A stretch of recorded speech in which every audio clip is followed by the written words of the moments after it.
Sartre, Simone, इन सब के बाप पता है कौन थे? सोरेन कीरकेगार्ड। 42 की उम्र मर गए बेचारे, और उनका नाम भी नहीं लिया जाता क्योंकि एग्जिस्टेंशियलिस्ट ज्यादा इन है, ज्यादा ट्रेंडी है ना। तो आप अगर बोलेंगे सार्त्र तो लोग कहेंगे वाओ, बीइंग नथिंगनेस, ये वो।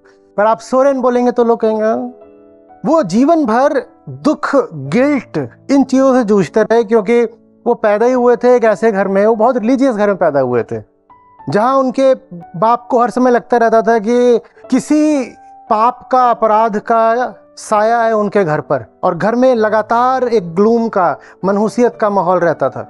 उस पूरी चीज से 2 दशक तक गुजरने के बाद कीरकेगार्ड बोलते हैं कि नहीं, ये जो धर्म बताया जा रहा है ये ठीक नहीं है। जैसे मैं लोक धर्म कहता हूं ना, वैसे ही वो बोलते थे क्रिश्चियनडम, बोलते थे रियल क्रिश्चियनिटी एक बात है और ये जो क्रिश्चियनिटी चला रखी है नकली है, नकली है, नकली है।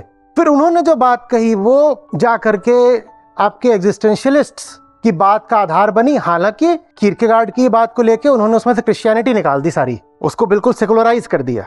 उन्होंने कहा रेडिकल रिस्पॉन्सिबिलिटी, उनके शब्द नहीं है पर भाव यही था उनका, रेडिकल रिस्पॉन्सिबिलिटी टुवर्ड्स गॉड। अब टुवर्ड्स गॉड वाली बात इन लोगों ने हटा दी, कामू वगैरह ने, बोले गॉड वॉड कुछ नहीं। पर कल भीड़ की कोई बात नहीं है, मैं हूं और मेरी जिम्मेदारी है उसके प्रति, और मेरा उसका एकदम सीधा सीधा निजी रिश्ता है, ये बीच में कोई नहीं आएगा। क्योंकि उन्होंने देखा था कि लोक धर्म जब घर में घुस आता है तो घर की कैसी दुर्दशा होती है। ये उन्होंने खुद अनुभव करा था, जिए थे।